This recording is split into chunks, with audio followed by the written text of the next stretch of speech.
पुरुणा recipe किंतु समस्तको बनेबा process अलगा आउ टेस्ट मध्य।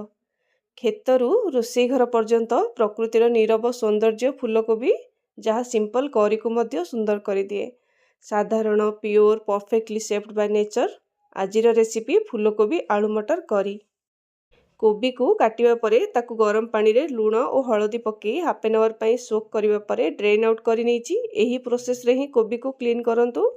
तापरे गैस ऑन करी पैन रे सोरिष तेल देई ऐड करूची कोबी को मु शैलो फ्राई करूची। डीप फ्राई मध्य करि परिबे। कोबी रो करी बनेबा पई ब्लेंडिंग जार रे पियाज अदा रसुण कंचा लंका छोटो दालचीनी रो पीस दीटा गुजराती दीटा लवंग आउ किछि काजू रे 1 कप पानी देई फाइन पेस्ट प्रिपेयर करि नउची। एबे सेम पैन रे जीरा सुखिला लंका तेजपत्र को देई स्प्लटर हैला परे ऐड करूची एक बटर रो क्यूब। नेक्स्ट पियाज को ऐड करी ट्रांसलूसेंट होई आसिले स्प्रिंग ओनियन मटर को ऐड करी 2 to 3 मिनट्स पई फ्राई करि नउची। मटर रो रॉ स्मेल पळेबो। नेक्स्ट प्रिपेयर करी रखिथिबा पेस्ट को ऐड करी मीडियम फ्लेम रे कसिबा परे ऐड करूची टमाटो। तापरे मसाला रे लूण हळदी काश्मीर चिली धनिया पाउडर जीरा पाउडर आउ गरम मसाला। मु एठी बॉइल्ड आलू नउची फ्राइड आलू मध्य नहीं पारिबे। एबे मसाला को लो फ्लेम रे कवर करी कुक करि नउची अंटिल ऑयल सेपरेट्स।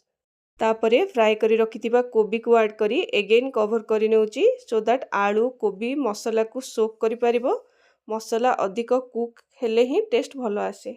ग्रेवी पई गरम पानी ऐड करी अनदर 7 to 8 मिनट्स पई कुक करिबा परे लास्ट रे ऐड करूची धनिया पत्र और कंचा लंका कस्तूरी मेथी मध्य देई परिबे।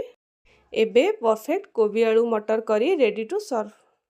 एही करी भात ठू रुटी परोटा पूरी रे मध्य अधिक भल लागे खाइबा पई। आउ वैलेंटाइन वीक चलीची गिफ्ट दियंतु कि न दियंतु तेल निया और घंटा घंटा धरी किचन रे स्ट्रगल करुथुवा आपण को वाइफ हुंतु कि husband mother daughter father even chef मानको मध्य थैंक यू जनांतु।